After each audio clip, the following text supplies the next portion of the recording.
अपना ध्यान सम्मुख विराजमान श्री श्री 108 श्री परमहंस महान विभूतियों की ओर लगाते हुए और अपनी मुखरसना को पवित्र करने हेतु एक बार ऊंची और मीठे स्वर में बोलिए जयकारा बोल मेरे श्री गुरु महाराज की जय। बोलो साचे दरबार की जय। कहते हैं चलते सैकड़ों हैं मगर मंजिल पर पहुंचता कोई एक ही है। इस दुनिया में हम रहते हैं, जितने भी लोग हमारे आसपास रहते हैं, ध्यान से अगर देखा जाए तो सब लोग मतलबी हैं। इस दुनिया में हर एक इंसान आपकी ज़िंदगी में न किसी मतलब के कारण ही आता है। आज हम एक छोटी सी कहानी से समझेंगे कि किस तरीके से लोग सब मतलबी हैं। इसे समझ लिया तो हम बच जाएंगे। एक बार की बात है, एक आश्रम था तिब्बत में और एक दूसरा आश्रम था। वहाँ पर दोनों आश्रमों में दो प्रधान लोग रहते थे। एक आश्रम का जो प्रधान था वो जवान था और एक आश्रम का जो प्रधान था वो थोड़ा बुजुर्ग था। दोनों ही आश्रम बहुत दोनों दूरी पर थे। और एक दिन क्या हुआ, जिस आश्रम में जो प्रधान बूढ़ा प्रधान था, एक दिन उसने अपने सेवादार को बुलाया और कहा कि मुझे लगता है अब मेरा समय निकट आ चुका है। अब इस आश्रम को संभालने के लिए हमें कोई और प्रधान की ज़रूरत है। तुम एक काम करो, जाओ और दूसरे आश्रम में जाकर वहाँ के प्रधान हैं उनसे बात करो और उन्हें कहो कि कोई ऐसा जो नौजवान इंसान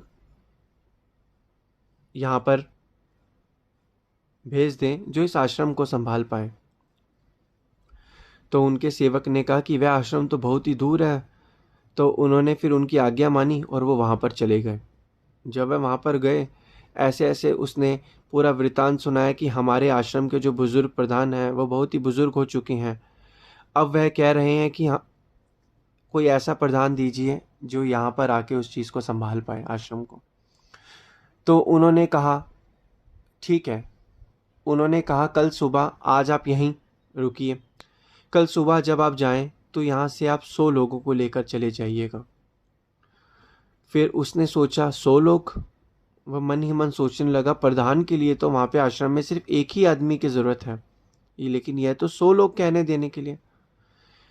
फिर उसने पूछा कि मुझे तो सिर्फ एक ही इंसान की ज़रूरत है। तो उन्होंने कहा आप ये लोग लेके जाइए।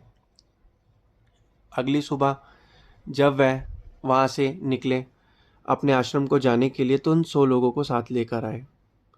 100 लोग जब साथ में आके चलते रहे, रास्ता बहुत दूर था, ऊबड़ खाबड़ रास्ता था और रास्ता बहुत पहाड़ी इलाके वाला रास्ता था। तो हुआ क्या, जैसे ही वहाँ पर वो लोग आए, साथ जा रहे थे, तो उनमें से 50 लोगों को रास्ते में उनके परिवार वाले मिल गए।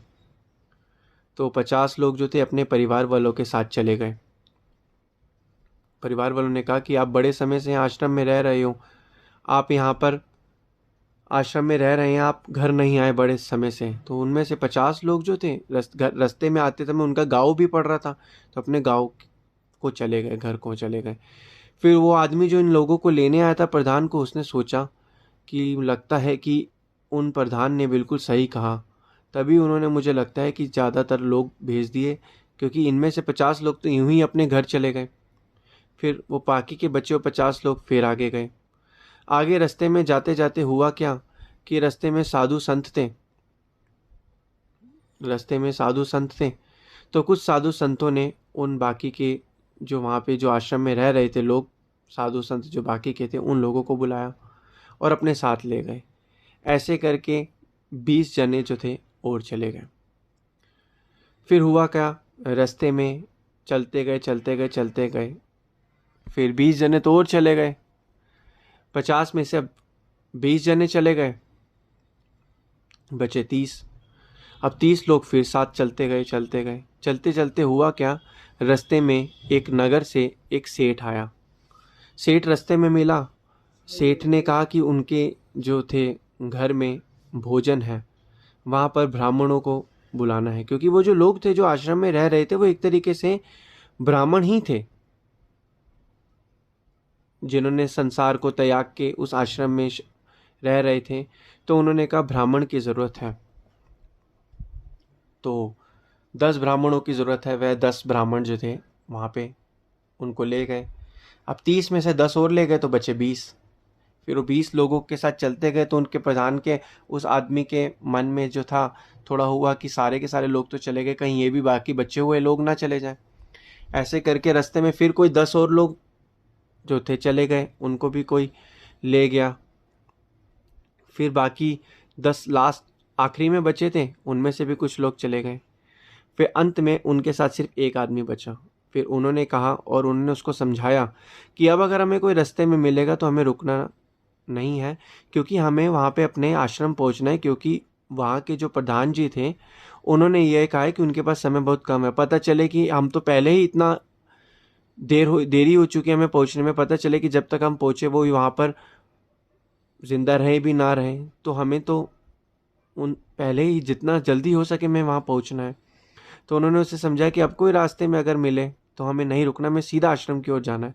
तो रास्ते में चलते चलते एक विद्वान शास्त्री मिला उन्हें रास्ते में। उसने उसको जो आदमी को लेके जाते जो ब्राह्मण था, उसने उनको एक चुनौती दी आध्यात्मिकता पे। फिर उस चुनौती को जो लोग